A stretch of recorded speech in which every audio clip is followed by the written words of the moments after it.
In fact আমি বলবো যে যতটা মানে যে পরিমাণ খাবার আছে এখানে সবকটা খাবার সব মানে আলটিমেটলি হাতে মেনুটা পেলে সবই খেতে ইচ্ছা করবে, এই ধরনেরই মেনু সেট হয়েছে।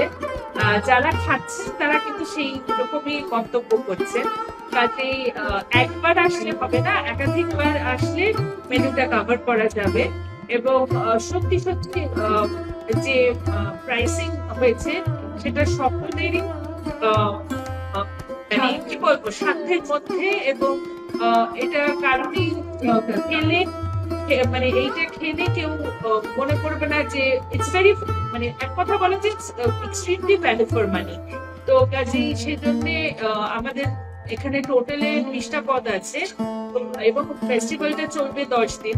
কাজেই আমার মনে হয় বাচ্চারে আসলেই যথেষ্ট হয়ে যাবে, মোটামুটি কভার করে ফেলা যাবে।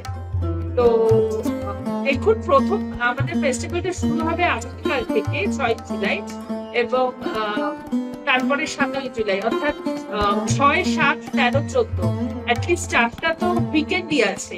কাজেই ডেফিনেটলি আমার মনে হয় যে কলকাতার লোকজন এবং আরেকটা সুবিধা, বাম কালচারের আউটলেট কিন্তু কলকাতা ব্যাপী, অর্থাৎ দক্ষিণ কলকাতায় আছে, উত্তর কলকাতায় আছে, এমনকি মফস্বলে সোদপুরে আছে। এখানে 3টা আউটলেটে এই ফেস্টিভ্যালটা চলবে, ডোমবেলের, সল্টলেক আর সোদপুর। কাজেই মানুষকে খুব বেশি যে ট্রাভেল করতে হবে তাও না, যার যার এলাকার মধ্যেই সে তার আউটলেট পেয়ে যাবে। সেখানে গিয়ে এই খাদ্যরসিক আমাদের যে কলকাতাবাসী আছে তারা এই রসাস্বাদন করবে এই আমাদের বিষয়টা।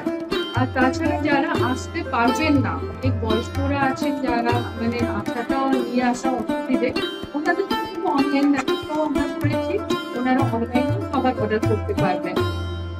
যারা খাচ্ছে তারা তো খুবই মানে নতুন খাবারের মধ্যে পুরো নতুনত্ব মানে আর কিছু না, খুব আলাদা যে রান্নাগুলো, এবং এই রান্নাগুলো যে কলকাতায় পাওয়া যায় না এই কথাটা কিন্তু অনেকেই স্বীকৃতিটা অলরেডি দিয়েছে। কাজে সেই স্বাদটা দেওয়ার জন্য আসলে অন্তত সেইটুকু ভালো লাগবে, এটা আমরা বলতে পারি। আচ্ছা, তারপরে হচ্ছে স্টার্টার হলো, তারপরে আমার 2 রকমের ভর্তা, বরবটি চিংড়ি ভর্তা আর ভাজা বেগুনের ভর্তা, 2 রকমের ভর্তা আছে। তারপরে আছে আমার ডাল, এটা হচ্ছে রংপুরি আলুর ডাল। এটা একটা টুইস্ট আছে, আসলে জানা যাবে, মেনুটা দেখি এবং আসলে এটা জানা যাবে। তারপরে আছে খাসি দিয়ে ছোলার ডাল, বুটের ডাল আর কি।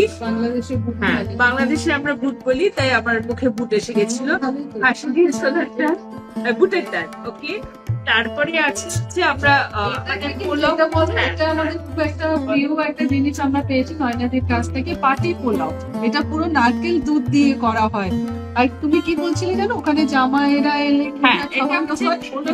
ইন্টারেস্টিং গল্প আছে, জামাই আদরের খাবার। মানে যখন বাংলাদেশের নিয়ম হচ্ছে যে বিয়ের পরে মেয়ে আর যেদিনকে বিয়ে হয় সেদিনকেই তো মেয়ে জামাই আবার বাপের বাড়ি যায়, মানে মেয়ে জামাইকে নিয়ে ওখানে জামাই হচ্ছে হাজবেন্ডকেও কিন্তু জামাই বলে। হ্যাঁ, তো মেয়ে জামাইকে নিয়ে বাপের বাড়ি যায়।